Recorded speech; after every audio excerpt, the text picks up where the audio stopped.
নমস্কার, সবাইকে স্বাগত জানাই এসো গল্প শুনি বাই প্রকৃতি লীনা চ্যানেলে। আজকে আমি সবাইকে শোনাতে চলেছি শরৎচন্দ্র চট্টোপাধ্যায় রচিত ছোট গল্প অভাগীর স্বর্গ। গল্প যদি ভালো লাগে তাহলে একটু লাইক, শেয়ার আর সাবস্ক্রাইব করে দেবেন, আর সেই সঙ্গে বেল আইকন আপনার আঙুলটি ছুঁয়ে দেবেন।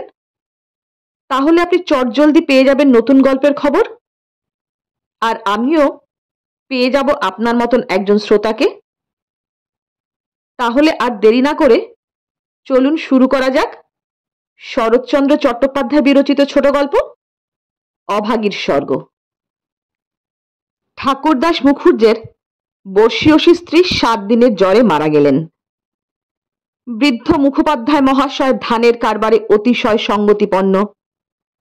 তার 4 ছেলে 3 মেয়ে। ছেলে মেয়েদের ছেলেপুলে হইয়াছে। জামাইরা, প্রতিবেশীর দল, চাকর বাকর, সে যেন একটা উৎসব বাঁধিয়া গেল। সমস্ত গ্রামের লোক ধুমধামের শবযাত্রা ভিড় করিয়া দেখিতে আসিল। মেয়েরা কাঁদিতে কাঁদিতে মায়ের 2 পায়ে গাঢ় করিয়া আলতা এবং মাথায় ঘন করিয়া সিন্দুর লেপিয়া দিল।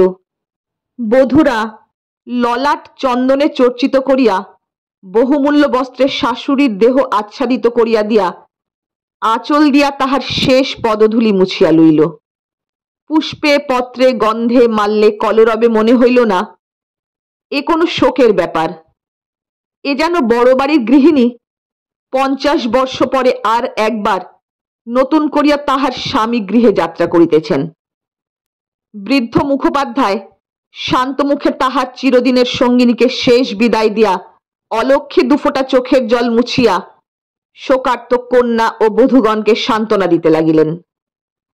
প্রবল হরিধ্বনিতে প্রভাত আকাশ আলোড়িত করিয়া সমস্ত গ্রাম সঙ্গে সঙ্গে চলিল।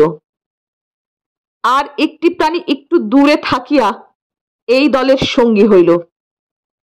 সে কাঙালির মা। সে তাহার কুটির প্রাঙ্গণের গোটা কয়েক বেগুন তুলিয়া এই পথে হাটে চলিয়াছিল। এই দৃশ্য দেখিয়া সে আর নড়িতে পারিল না। রহিল তাহার হাটে যাওয়া, রহিল তাহার আঁচলে বেগুন বাঁধা। সে চোখের জল মুছিতে মুছিতে সকলের পিছনে শ্মশানে আসিয়া উপস্থিত হইল। গ্রামের একান্তে গরুর নদীর তীরে শ্মশান। সেখানে পূর্বাহ্নেই কাঠের ভার, চন্দনের টুকরা, ঘৃত, মধু, ধূপ ধুনা প্রভৃতি উপকরণ সঞ্চিত হইয়াছিল। কাঙালির মা ছোট জাত, দুলের মেয়ে বলিয়া কাছে যাইতে সাহস পাইল না। তফাতে একটা উঁচু ঢিপির মধ্যে দাঁড়াইয়া সমস্ত অন্ত্যেষ্টিক্রিয়া প্রথম হইতে শেষ পর্যন্ত উৎসুক আগ্রহে চোখ মেলিয়া দেখিতে লাগিল। প্রশস্ত ও পর্যাপ্ত চিতার পরে যখন সব স্থাপিত করা হইল, তখন তাহার রাঙা পা দুখানি দেখিয়া তাহার 2 চক্ষু জুড়াইয়া গেল। ইচ্ছা হইল ছুটিয়া গিয়া 1 বিন্দু আলতা মুছিয়া লইয়া মাথায় দেয়। বহু কণ্ঠের হরিধ্বনির সহিত পুত্রহস্তের মন্ত্রপুত অগ্নি যখন সংযোজিত হইল, তখন তাহার চোখ দিয়া ঝরঝর করিয়া জল পড়িতে লাগিল। মনে মনে বারংবার বলিতে লাগিল, ভাগ্যি মানিমা, তুমি স্বর্গে যাচ্ছ, আমাকেও আশীর্বাদ করে যাও। আমিও যেন এমনি কাঙালির হাতের আগুনটুকু পাই। ছেলের হাতের আগুন সে তো সোজা কথা নয়। স্বামী, পুত্র, কন্যা, নাতি নাতনি, দাস দাসী, পরিজন, সমস্ত সংসার উজ্জ্বল রাখিয়া এই যে স্বর্গারোহণ দেখিয়া তাহার বুক ফুলিয়া ফুলিয়া উঠিতে লাগিল। এ সৌভাগ্যের সে যেন আর ইয়াত্তা করিতে পারিল না। সদ্য প্রজ্বলিত চিতার সহস্র ধোঁয়া নীল রঙের ছায়া ফেলিয়া ঘুরিয়া ঘুরিয়া আকাশে উঠিতেছিল। কাঙালির মা ইহারি মধ্যে ছোট একখানি রথের চেহারা যেন স্পষ্ট দেখিতে পাইল। গায়ে তাহার কত না ছবি আঁকা, চূড়ায় তাহার কত না লতা পাতা জড়ানো। ভিতরে কে যেন বসিয়া আছে। মুখ তাহার চেনা যায় না, কিন্তু সিথায় তাহার সিঁদুরের রেখা, পদতল দুটি আলতায় রাঙানো। ঊর্ধ্বদৃষ্টে চাহিয়া কাঙালির মায়ের দুই চোখে অশ্রুর ধারা বহিতেছিল। এমনি সময় একটি বছর 14-15 ছেলে তাহার আঁচলে টান দিয়া বলিল, হেথায় তুই দাঁড়িয়ে আছিস মা, ভাত রাখবি নে? মা চমকিয়া ফিরিয়া চাহিয়া কহিল, রাঁধবো ক্ষণ রে। হঠাৎ উপরে অঙ্গুলি নির্দেশ করিয়া ব্যগ্রস্বরে কহিল, দেখ দেখ বাবা, বামুন মা ওই রথে চড়ে স্বর্গে যাচ্ছে। ছেলে বিস্ময়ে মুখ তুলিয়া কহিল, কই? ক্ষণকাল নিরীক্ষণ করিয়া শেষে বলিল, তুই খেপেছিস? ও তো ধোঁয়া।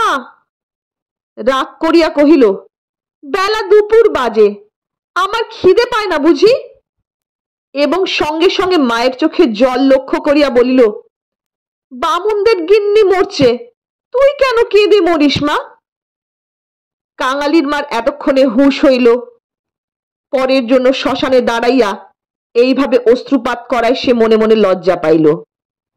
এমনকি ছেলের অকল্যাণের আশঙ্কায় মুহূর্তে চোখ মুছিয়া ফেলিয়া একটুখানি হাসিবার চেষ্টা করিয়া বলিল, কাঁদবো কিসের জন্যে রে?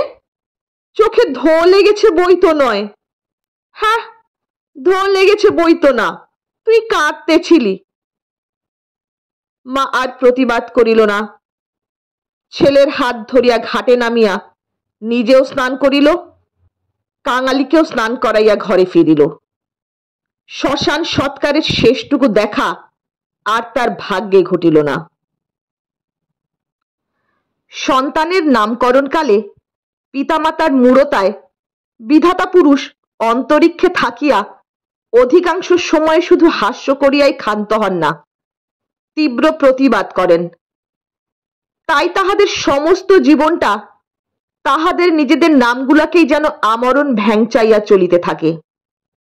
কাঙালির মার জীবনের ইতিহাস ছোট, কিন্তু সেই ছোট্ট কাঙাল জীবনটুকু বিধাতার এই পরিহাসের দায় হইতে অব্যাহতি লাভ করিয়াছিল। তাহাকে জন্ম দিয়া মা মরিয়াছিল, বাপ রাগ করিয়া নাম দিল অভাগী। মা নাই, বাপ নদীতে মাছ ধরিয়া বেড়ায়, তাহার না আছে দিন না আছে রাত। তবু যে কি করিয়া ক্ষুদ্র অভাগী একদিন কাঙালির মা হইতে বাঁচিয়া রহিল, সে এক বিস্ময়ের বস্তু। যাহার সহিত বিবাহ হইল তাহার নাম রসিক বাঘ। বাঘের অন্য বাঘিনী ছিল, ইহাকে লইয়া সে গ্রামান্তরে উঠিয়া গেল। অভাগী তাহার অভাগ্য ও শিশুপুত্র কাঙালিকে লইয়া গ্রামেই পড়িয়া রহিল।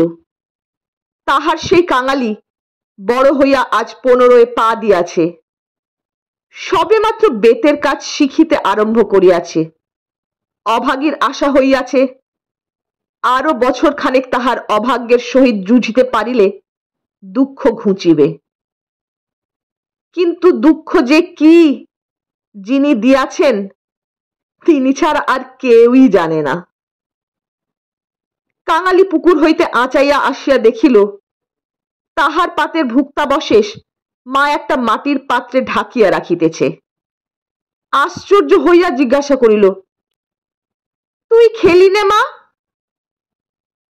বেলা গড়িয়ে গেছে বাবা, এখন আর খিদে নেই। ছেলে বিশ্বাস করিল না, বলিল, না খিদে নেই বই কি, কই দেখি তোর হাঁড়ি। এই ছলনায় বহুদিন কাঙালির মা কাঙালিকে ফাঁকি দিয়ে আসিয়াছে। সে হাঁড়ি দেখিয়া তবে ছাড়িল। তাহাতে আর একজনের মতো ভাত ছিল। তখন সে প্রসন্ন মুখে মায়ের কোলে গিয়া বসিল। এই বয়সের ছেলে সচরাচর এরূপ করে না, কিন্তু শিশুকাল হইতে বহুকাল যাবৎ সে রুগ্ন ছিল বলিয়া মায়ের ক্রোড় ছাড়িয়া বাহিরের সঙ্গী সাথীদের সহিত মিশিবার সুযোগ পায় নাই। এইখানে বসিয়াই তাহাকে খেলাধুলার স্বাদ মিটাইতে হইয়াছে।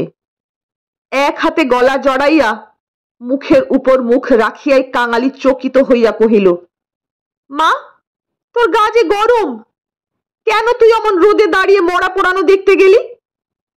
কেন আবার নিয়ে এলি? মরা পোড়ানো কি তুই? মা শশব্যস্তে ছেলের মুখে হাত চাপা দিয়ে কহিল, ছি বাবা, মরা পোড়ানো বলতে নেই, পাপ হয়। সতী লক্ষ্মী মা ঠাকুরুন রথে করে স্বর্গে গেলেন। ছেলে সন্দেহ করিয়া কহিল, তোর এক কথা মা, রথে চড়ে কেউ কি আবার স্বর্গে যায়? মা বলিল, আমি যে চোখে দেখনু কাঙালি, বামুন মা রথের উপরে বসে, তেনার রাঙা পা দুখানি যে সবাই চোখ মেলে দেখলে রে। সবাই দেখলে? সবাই দেখলে। কাঙালি মায়ের বুকে ঠেস দিয়া বসিয়া ভাবিতে লাগিল। মাকে বিশ্বাস করাই তাহার অভ্যাস। বিশ্বাস করিতেই সে শিশুকাল হইতে শিক্ষা করিয়াছে। সেই মা যখন বলিতেছে সবাই চোখ মেলিয়া এত বড় ব্যাপার দেখিয়াছে, তখন অবিশ্বাস করিবার আর কিছু নাই। খানিক পরে আস্তে আস্তে কহিল, তাহলে তুইও তো মা স্বর্গে যাবি? বিন্দির মা সেদিন রাখালের পিসিকে বলতেছিল, ক্যাংলার মার মতো সতীলক্ষ্মী আর দুলে পাড়ায় নেই। কাঙালির মা চুপ করিয়া রহিল। কাঙালি তেমনি ধীরে ধীরে কহিতে লাগিল, বাবা যখন তোরে ছেড়ে দিলে, তখন তোরে কত লোকে তো নিকে করতে সাধাসাধি করলে, কিন্তু তুই বললি না। বললি ক্যাংলি বাঁচলে আমার দুঃখ ঘুচবে, আবার নিকে করতে যাব কিসের জন্যে? হ্যাঁ মা, তুই নিকে করলে আমি কোথায় থাকতুম? আমি হয়তো না খেতে পেয়ে এতদিনে কবে মরে যেতুম। মা ছেলেকে দুই হাতে বুকে চাপিয়া ধরিল। বস্তুত সেদিন তাহাকে এ পরামর্শ কম লোকে দেয় নাই, এবং যখন সে কিছুতেই রাজি হইল না, তখন উৎপাত উপদ্রব তাহার উপর সামান্য হয় নাই। সেই কথা স্মরণ করিয়া অভাগীর চোখ দিয়া জল পড়িতে লাগিল। ছেলে হাত দিয়া মুছাইয়া দিয়া বলিল, ক্যাঁতাটা পেতে দেব মা, শুবি? মা চুপ করিয়া রহিল। কাঙালি মাদুর পাতিল, কাঁথা পাতিল, মাচার উপর হইতে ছোট বালিশটি পাড়িয়া দিয়া হাত ধরিয়া তাহাকে বিছানায় টানিয়া লইয়া যাইতে মা কহিল, কাঙালি, আজ তোর আর কাজে গিয়ে কাজ নেই। কাজ কামাই করিবার প্রস্তাব কাঙালির খুব ভালো লাগিল, কিন্তু কহিল, জলপানির পয়সা দুটো তো তাহলে দেবে না মা? না দিক গে, আয় তোকে রূপকথা বলি। আর প্রলুব্ধ করিতে হইল না। কাঙালি তৎক্ষণাৎ মায়ের বুক ঘেঁষিয়া শুইয়া পড়িয়া কহিল, বলো তাহলে, রাজপুত্তুর, কোটালপুত্তুর আর সেই পক্ষীরাজ ঘোড়া? অভাগী রাজপুত্র, কোটালপুত্র আর পক্ষীরাজ ঘোড়ার কথা দিয়া গল্প আরম্ভ করিল। এ সকল তাহার পরের কাছে কতদিনের শোনা এবং কতদিনের বলা উপকথা। কিন্তু মুহূর্ত কয়েক পরে কোথায় গেল তাহার রাজপুত্র, আর কোথায় গেল তাহার কোটালপুত্র? সে এমন উপকথা শুরু করিল যাহা পরের কাছে তাহার শেখা নয়, নিজের সৃষ্টি।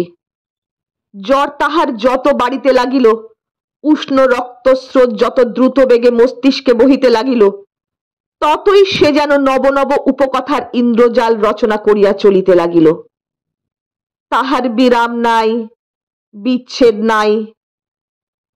কাঙালির স্বল্পদেহ বার বার রোমাঞ্চিত হইতে লাগিল।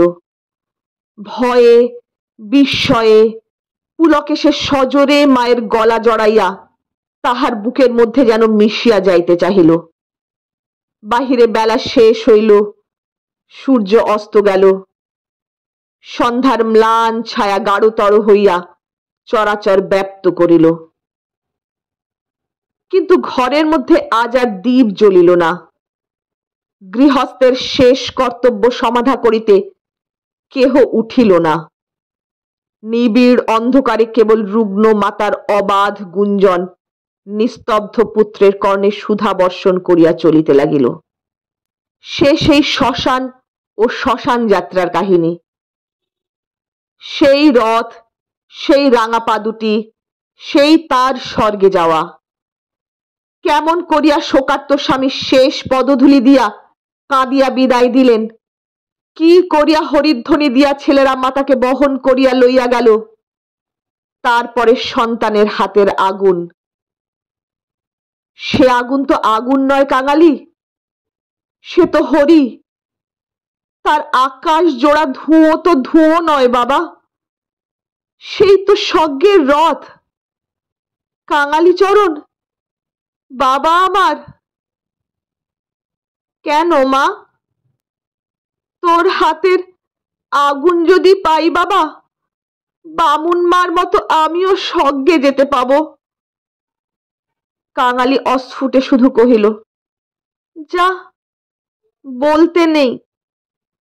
মা সে কথা বোধ করি শুনিতেও পাইল না।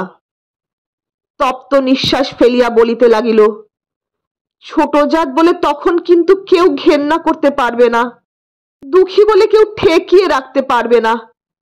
ইস, ছেলের হাতের আগুন, রথকে যে আসতেই হবে।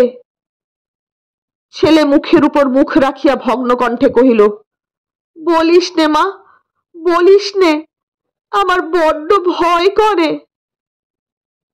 মা কহিল, আর দেখ কাঙালি, তোর বাবাকে একবার ধরে আনবি, অমনি যেন পায়ের ধুলো মাথায় দিয়ে আমাকে বিদায় দেয়, অমনি পায়ে আলতা, মাথায় সিঁদুর দিয়ে।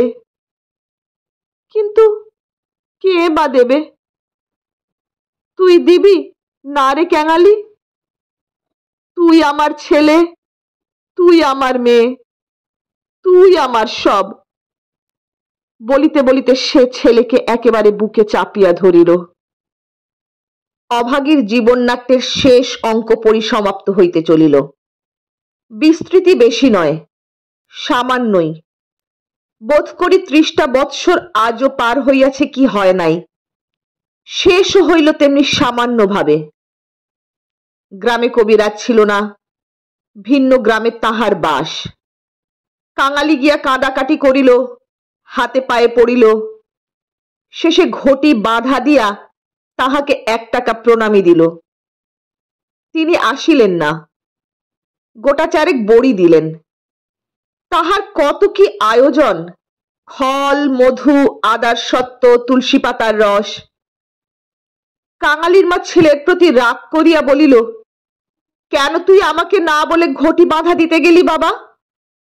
হাত পাতিয়া বড়ি কয়টি গ্রহণ করিয়া মাথায় ঠেকাইয়া উনানে ফেলিয়া দিয়া কহিল, ভালো হইত এতেই হব। বাগদিদুলের ঘরে কেউ কখনো ওষুধ খেয়ে বাঁচে না। দিন 2-3 এমনি গেল। প্রতিবেশীরা খবর পাইয়া দেখিতে আসিল। যে যাহা মুষ্টি যোগ জানিত, হরিণের শিং ঘষা জল, গেটে করি পুড়াইয়া মধুতে মারিয়া চাটাইয়া দেওয়া ইত্যাদি অব্যর্থ ঔষধের সন্ধান দিয়া যে যাহার কাজে গেল। ছেলে মানুষ কাঙালি ব্যতিব্যস্ত হইয়া উঠিতে মা তাহাকে কাছে টানিয়া লইয়া কহিল, কোবরেজের বড়িতে কিছু হলো না বাবা, ওদের ওষুধে কাজ হবে, আমি এমনি ভালো হব। কাঙালি কাঁদিয়া কহিল, তুই বড়ি তো খেলি নে মা, উনুনে ফেলে দিলি, এমনি কি কেউ সারে? আমি এমনি সেরে যাব। তার চেয়ে তুই 2টো ভাতে ভাত ফুটিয়ে নিয়ে খা দেখি, আমি চেয়ে দেখি। কাঙালি এই প্রথম অপটু হস্তে ভাত রাঁধিতে প্রবৃত্ত হইল। না পারিল ফ্যান ঝাড়িতে, না পারিল ভালো করিয়া ভাত বাড়িতে। উনান তাহার জ্বলে না, ভিতরে জল পড়িয়া ধোঁয়া হয়, ভাত ঢালিতে চারিদিকে ছড়াইয়া পড়ে। মায়ের চোখ ছল ছল করিয়া আসিল। নিজে একবার উঠিবার চেষ্টা করিল, কিন্তু মাথা সোজা করিতে পারিল না। শয্যায় লুটাইয়া পড়িল। খাওয়া হইয়া গেলে ছেলেকে কাছে লইয়া কি করিয়া কি করিতে হয় বিধিমতে উপদেশ দিতে গিয়া তাহার ক্ষীণ কণ্ঠ থামিয়া গেল। চোখ দিয়া কেবল অবিরল ধারে জল পড়িতে লাগিল। গ্রামে ঈশ্বর নাপিত নারী দেখিতে জানিত। পরদিন সকালে সে হাত দেখিয়া তাহারই সুমুখে মুখ গম্ভীর করিল, দীর্ঘ নিঃশ্বাস ফেলিল এবং শেষে মাথা নাড়িয়া উঠিয়া গেল। কাঙালির মা ইহার অর্থ বুঝিল, কিন্তু তাহার ভয়ই হইল না। সকলে চলিয়া গেলে সে ছেলেকে কহিল, এইবার একবার তাকে ডেকে আনতে পারিস বাবা? কাকে মা? ওই যে রে, ও গায়ে যে উঠে গেছে। কাঙালি বুঝিয়া কহিল, বাবাকে? অভাগী চুপ করিয়া রহিল। কাঙালি বলিল, সে আসবে কেন মা? অভাগীর নিজেরই যথেষ্ট সন্দেহ ছিল। আস্তে আস্তে কহিল, গিয়ে বলবি মা শুধু একটু তোমার পায়ের ধুলো চায়। সে তখনই যাইতে উদ্যত হইলে সে তাহার হাতটা ধরিয়া ফেলিয়া বলিল, একটু কাঁদা কাটা করিস বাবা, বলিস মা যাচ্ছে। একটু থামিয়া কহিল, ফেরবার পথে অমনি নাপতে বৌদির কাছ থেকে একটু আলতা চেয়ে আনিস ক্যাঙালি। আমার নাম করলেই সে দেবে। আমাকে বড় ভালোবাসে। ভালো তাহাকে অনেকেই বাসিত। জ্বর হওয়া অবধি মায়ের মুখে সে এই কয়টা জিনিসের কথা এতবার এত রকম করিয়া শুনিয়াছে যে সে সেইখান হইতে কাঁদিতে কাঁদিতে যাত্রা করিল। পরদিন রসিক দুলে সময় মতো যখন আসিয়া উপস্থিত হইল, তখন অভাগীর আর বড় জ্ঞান নেই। মুখের পরে মরণের ছায়া পড়িয়াছে। চোখের দৃষ্টি এ সংসারের কাজ সারিয়া কোথায় কোন অজানা দেশে চলিয়া গেছে। কাঙালি কাঁদিয়া কহিল, মাগো, বাবা এসেছে, পায়ের ধুলো নেবে যে। মা হয়তো বুঝিল, হয়তো বুঝিল না, হয়তো বা তাহার গভীর সঞ্চিত বাসনা সংস্কারের মতো তাহার আচ্ছন্ন চেতনায় ঘা দিল।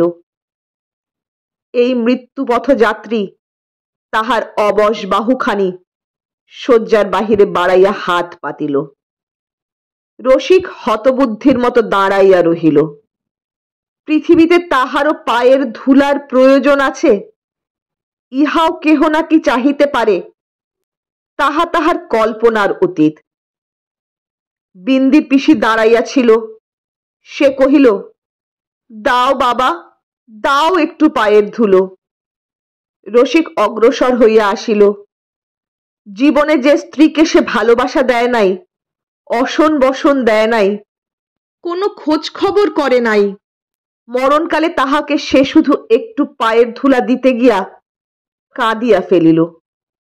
রাখালের মা বলিল, এমন সতীলক্ষ্মী বামুন কায়েতের ঘরে না জন্মে, ও আমাদের দুলের ঘরে জন্মালো কেন? এইবার ওর একটু গতি করে দাও বাবা। ক্যাংলার হাতের আগুনের লোভে ও যেন প্রাণটা দিলে। অভাগীর অভাগ্যের দেবতা অগোচরে বসিয়া কি ভাবিলেন জানি না, কিন্তু ছেলে মানুষ কাঙালির বুকে গিয়া এ কথা যেন তীরের মতো বিঁধিল। সেদিন দিনের বেলাটা কাটিল, প্রথম রাত্রিটাও কাটিল, কিন্তু প্রভাতের জন্য কাঙালির মা আর অপেক্ষা করিতে পারিল না। কি জানি এত ছোট জাতের জন্য স্বর্গের রথের ব্যবস্থা আছে কিনা, কিংবা অন্ধকারে পায়ে হাঁটিয়াই তাহাদের রওনা হইতে হয়। কিন্তু এটা বুঝা গেল, রাত্রি শেষ না হইতেই এ দুনিয়া সে ত্যাগ করিয়া গেছে।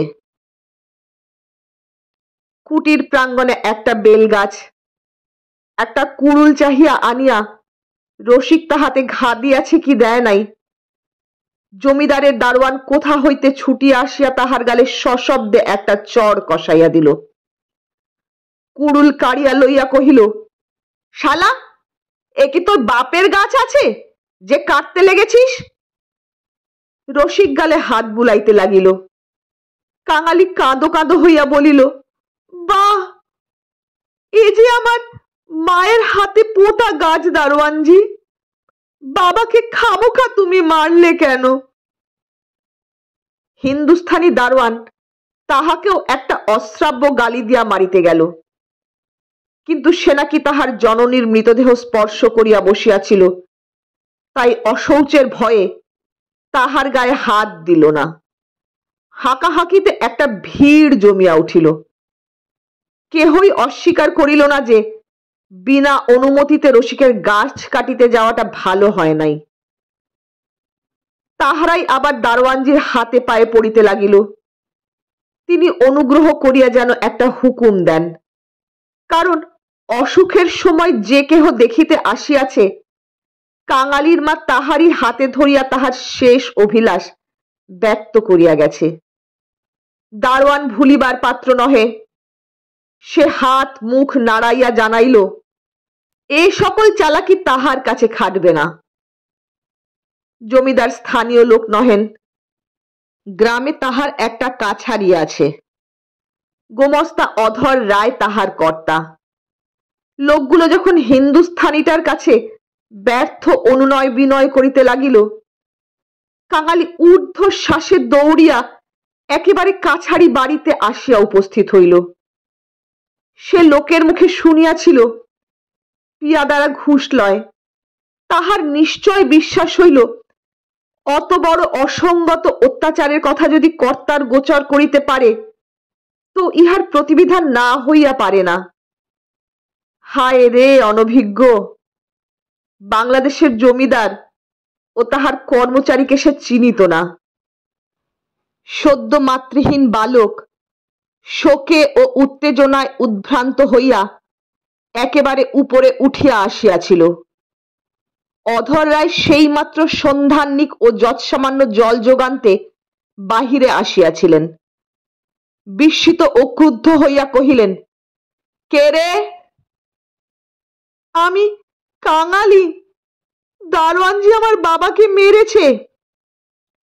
বেশ করেছে, হারামজাদা খাজনা দেয়নি বুঝি?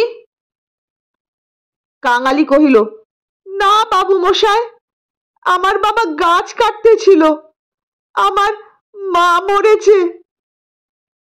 বলিতে বলিতে সে কান্না আর চাপিতে পারিল না। সকালবেলা এই কান্নাকাটিতে অধর অত্যন্ত বিরক্ত হইলেন। ছোড়াটা মরা ছুঁইয়া আসিয়াছে, কি জানি এখানকার কিছু ছুঁইয়া ফেলিল নাকি।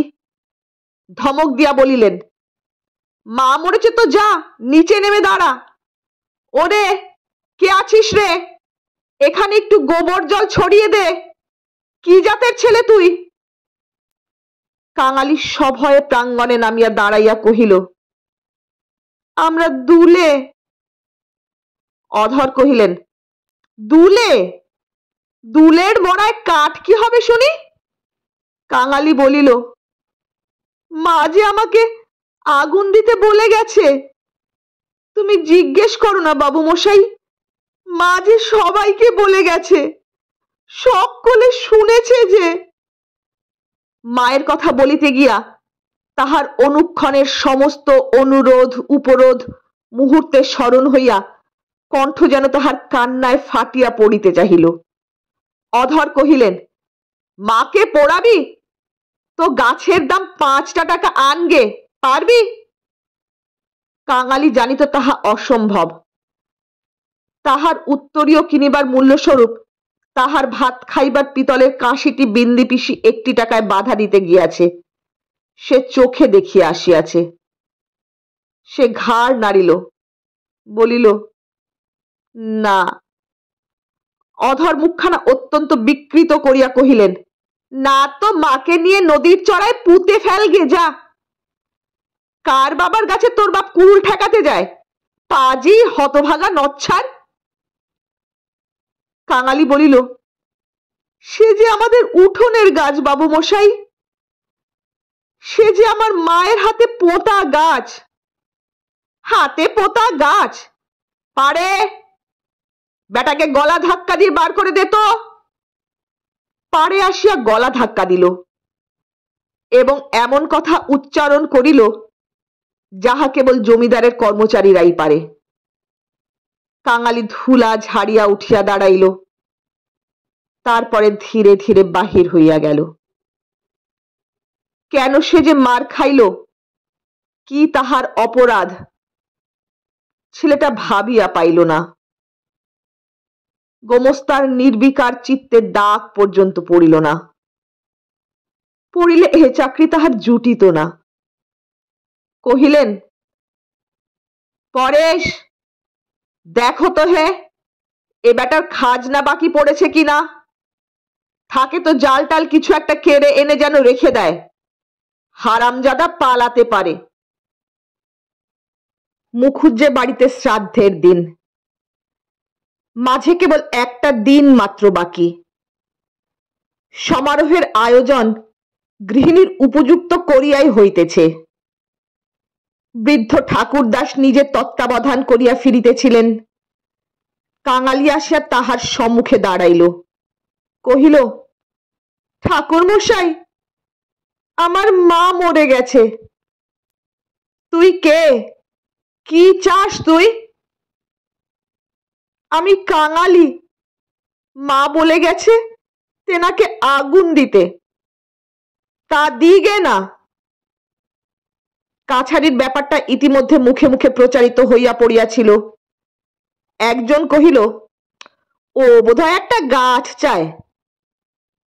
এই বলিয়া সে ঘটনাটা প্রকাশ করিয়া কহিল।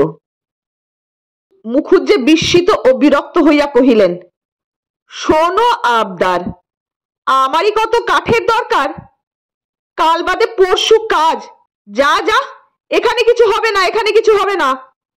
এই বলিয়া অন্যত্র প্রস্থান করিলেন। ভট্টাচার্য মহাশয় অদূরে বসিয়া ফর্দ করিতেছিলেন। তিনি বলিলেন, তোদের যেতে কে কবে আবার পোড়ায় রে? যা, মুখে একটু নুড়ো জেলে দিয়ে নদীর চড়ায় মাটি দেগে। মুখোপাধ্যায় মহাশয়ের বড় ছেলে ব্যস্ত সমস্তভাবে এই পথে কোথাও যাইতেছিলেন। তিনি কান খাড়া করিয়া একটু শুনিয়া কহিলেন, দেখছেন ভট্টাচার্য মশাই, সব ব্যাটারি এখন বামুন কায়েত হতে চায়। বলিয়া কাজের ঝোঁকে আর কোথায় চলিয়া গেলেন। কাঙালি আর প্রার্থনা করিল না। এই ঘণ্টা দুয়েকের অভিজ্ঞতায় সংসারে সে যেন একেবারে বুড়া হইয়া গিয়াছিল। নিঃশব্দে ধীরে ধীরে তাহার মরা মায়ের কাছে গিয়া উপস্থিত হইল। নদীর চরে গর্ত খুঁড়িয়া অভাগীকে শোয়ানো হইল। রাখালের মা কাঙালির হাতে একটা খড়ের আঁটি জ্বালিয়া দিয়া তাহারই হাত ধরিয়া মায়ের মুখে স্পর্শ করাইয়া ফেলিয়া দিল। তারপরে সকলে মিলিয়া মাটি চাপা দিয়া কাঙালির মায়ের শেষ চিহ্ন বিলুপ্ত করিয়া দিল। সবাই সকল কাজে ব্যস্ত। শুধু সেই পোড়া খড়ের আঁটি হইতে যে স্বল্প ধোঁয়াটুকু ঘুরিয়া ঘুরিয়া আকাশে উঠিতেছিল, তাহারই প্রতি পলকহীন চক্ষু পাতিয়া কাঙালি ঊর্ধ্ব দৃষ্টে স্তব্ধ হইয়া চাহিয়া রহিল।